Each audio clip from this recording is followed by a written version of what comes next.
I'm going to show you how to make my wonderful chuck it all in or bung it all in flapjacks that I take with me whenever I go cycling as a fantastic energy source packed with lots of goodies like nuts and seeds and oats and fruit, dried fruit, and also lovely yummy butter, golden syrup and sugar.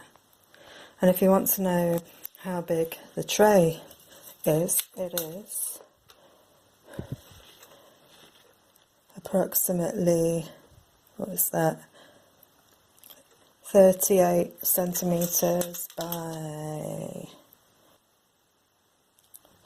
26 centimetres, and I've made double the recipe here. You can make half it, just use a smaller tray. Okay, so I'm going away soon and I'm taking my bike down to the southwest again, and what I like to take with me whenever I'm going away, and also when I'm going away on day rides, is my Energy Flapjack recipe, which I call my chuck it all in recipe, because it is literally a case of throw it all in the bowl, bung it in the oven, chop it into slices, and voila, you've got fantastic flapjack packed with energy.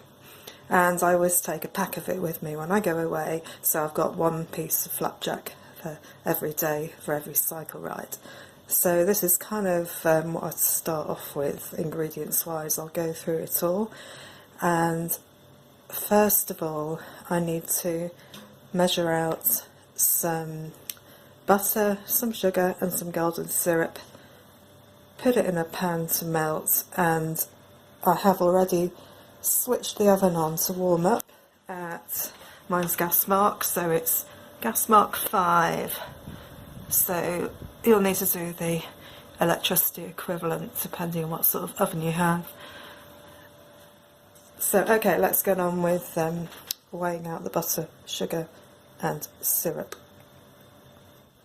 This is the tray that I'm using. I'm making double the quantity because my husband has discovered how nice these flapjacks are, and he keeps pinching them, so I'm having to make double the quantity to make sure that I actually have some, because whenever I go into the freezer where I keep them, there's rapidly diminishing packets of my wonderful flapjack. So I've got the basic recipe on the fridge, which if you can see there, I will print it out below this video. There it is. And I'm doing double the amount, but basically it's a case of chuck it all in. Because I'm making double the recipe, I've got 350 grams of butter in here and 250 grams of sugar, and I'm putting the equivalent of 4 tablespoons of golden syrup. Now this stuff is a lot better, a lot easier in a squeezy bottle than it is in a tin, which can get all sticky. That's 1, 2, 3, 4, and hey, let's stick 1 in for good luck. That's more than 1, but I do love golden syrup. This gives it a wonderful toffee consistency. If you melt it down and let it boil very slightly, not so it's burnt, but just so you get a bit of that toffee taste in your flapjack. It's yum yum yum, really really nice. So I'm going to put this on the stove and I'm going to melt it down while I measure out the other ingredients, or should I say while I chuck in all the other ingredients. What I've got here is 60 grams of flour. Basically use any old flour. Apart from self-raising, don't use that, otherwise it will rise up. But I'm using spelt flour for no particular reason, and it was the first one that came to hand when I went into the pantry. And I'm also adding 250 grams of dried fruit. Any dried fruit will do, whatever your favourite is. Bang it all in, like comme ça. And next I'm going to add 100 grams of seeds. Now you can use pumpkin seeds, you can use linseed, you can use sunflower seeds, or I like these. I got these from Aldi, and these are really good. they're actually milled in a kind of like a sort of flour consistency, and I like sticking those in, but just because I love seeds and they are very healthy, I will stick some mixed seeds in as well. These are linseed, sunflower seeds, all sorts of different seeds, so I'll stick a load of those in as well, really just as much as you like. It's sort of personal preference. Managed to spill the seeds all over the place, the milled ones. This is what the milled seeds look like. And meanwhile, my butter, golden syrup and sugar is melting down nicely. Put it on a low heat, you don't want it to burn. Somewhere I've got a spoon, yeah, just give it a bit of a stir, and keep an eye on it. Like I said, you don't want it to burn.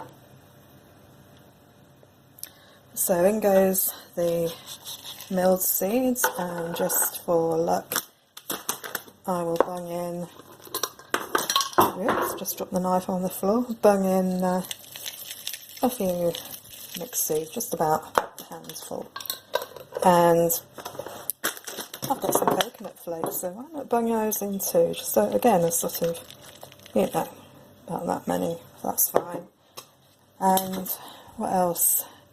Oh yes, last time I put in some pecans, for no other reason than I like pecans. So they taste like maple syrup.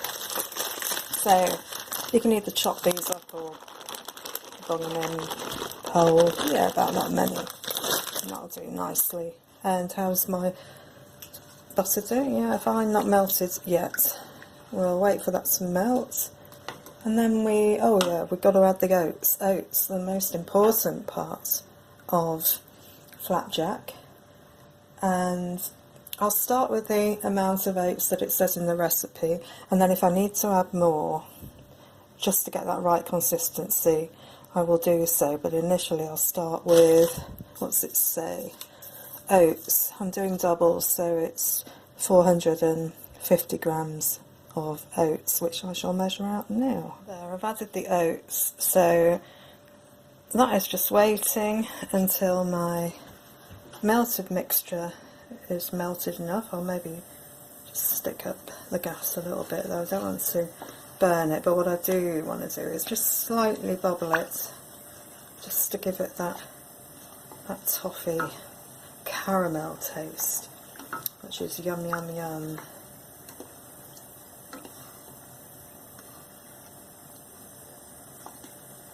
There's quite a lot to mix together because I'm doing double. You need to have muscles to be able to stir all this in. So the exercise I get from cycling does come in useful.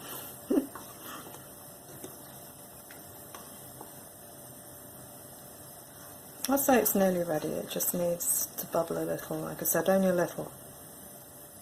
Okay, so this looks like it's ready now. I'm going to switch it off, and then I'm going to stir it into the dry mix. Do not attempt to lick out the pan because this is going to be very, very, very hot. So we'll put that over there to one side, and we will mix this in. Num num num num. It's difficult to know the exact consistency. This is fine, but I think I might just add a few more oats. I don't want it too dry, but I don't want it too soggy either, so I might just add a handful of oats, like that. Mix it all in and see if that's about right. I've greased the tray a little bit with some of the leftover butter, just to make sure it doesn't stick too much. And I'm just about to put the mixture into the pan. Sorry, I've got some in my mouth, it's just gorgeous, this is irresistible. At the moment, piled up in the tray, and I'm just going to flatten it out, and then I've got a tip for getting it perfectly flat, ready for the oven. Make sure it's pushed well into the corners, and then what I do is I take potato masher, and I literally mash it down you can see it, especially in the corners, just to make sure it's all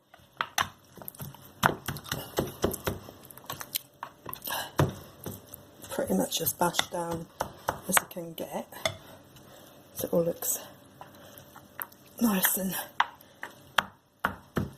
flat. And then thumps, thump, thump, thump, thump. And I'm going to now put it in the oven. And here's the thing, here's the tip. I read somewhere that you shouldn't cook flapjack for more than 20 minutes, and I would totally agree with that. So you put it in the oven, set the timer for 20 minutes exactly, and as soon as the time is up, turn the oven off and take it out. The best bit, licking the spoon. And once it's nice and cool in the pan, you lick all the toffee off the bottom. Fantastic, it is. Nom nom.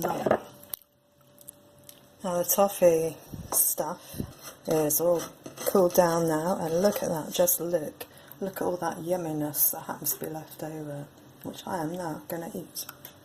It's a bit warm, but not burning, because as I said, it can get very hot. Right, here it is out of the oven. I've let it cool a bit, and I'm going to mark it into rectangles, into slices, and I'm not going to take it out of the pan until it's completely cold, because it could collapse, the pieces could collapse. It's actually better if you leave it in the fridge overnight once it's completely cooled down. There we go. This is cut into 16 slices, but you can cut it into more or less if you want really massive flapjacks.